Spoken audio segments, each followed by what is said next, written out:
a Boston accent, I think, is, I wouldn't say necessarily trickiest to do, but you're going to get the most flack from people if you don't do it properly. Because people from Boston are very particular about just about everything. Very, very proud of it. So how did you learn that accent?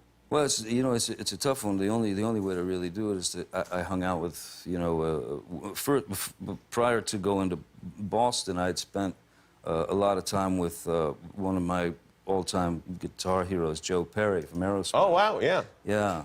And so... And, yeah. And so Joe's got a pretty good, he's got a pretty thick Boston accent. Yes, he does. So I just sponged it. Wow. You know. Wow, so there's a little Joe Perry in Whitey Bulger, huh? There is indeed, you know.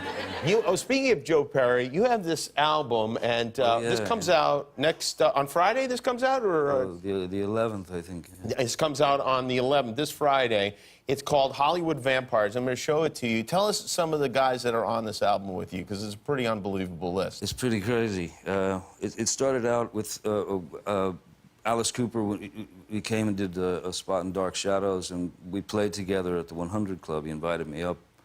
And afterwards, we were talking, and he said, we should, you know, why don't we write some songs? And about a month later, he shows up in L.A. I had already written a bunch of music, and we started recording. Then it became this vampire thing, and then Joe